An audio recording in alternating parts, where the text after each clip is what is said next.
All right, everyone, it is time for the long-awaited update video for this big 1/30th scale US fleet boat that we've been working on. This is the second trim test that we've done. The first one didn't result in a very good, ending. It was floating way too high, way too high, and it was exceptionally top-heavy. So we've removed a bit of foam, we've added a lot of ballast in the keel, and we've replaced the big heavy guns in the top with plastic guns.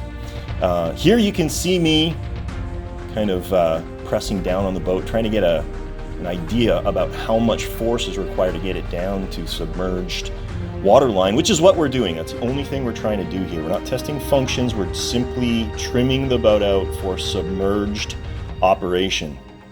Jason and I hauling it out there. It weighs a lot, probably 100 pounds when it's fully wet there. At this point, the nose is still pretty buoyant. You can see me pushing down there, and Jason's pushing down in the stern.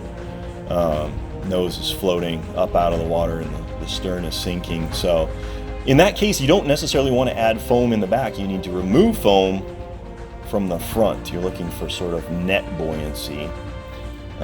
This is the process that we did. We just kind of pushed it over to the side in my swimming pool there, pulled the top off, and fortunately most of the foam was quite easy to get to, as you'll see here. Just kind of reach in.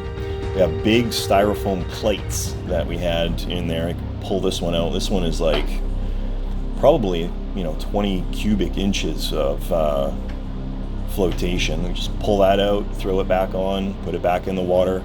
This is all about trimming. This is all what trimming is trial and error, trial and error, trial and error. When you get really good at it, that trial and error process becomes shorter and shorter. This is a unique boat, though. I've never really done one of this size, so the trimming aspect is quite interesting. So here we're getting ready for, I think this is about the final version, the final trim that we ended up going with. Yeah, I believe this was it. Now, what we were going for was about ½ inch of sail sticking out of the top. So hey, let's see my after action report. So this is the result of half an hour's worth of trimming. We probably removed, gosh, I'm gonna say maybe like 36 to like 70 cubic inches of foam from this boat to get it where it's at. Now this is full submerged trim, and we're going to do it this way because it's a 2.4 gigahertz boat and we want to have some reserve buoyancy in it. So next steps is to take it back to the shop, secure all the foam, secure all the weights, get it all hooked up with all the features and everything going, and then we're going to bring it back and do a full test with everything. So I'm pretty happy. We're certainly in a way better place than we were last time.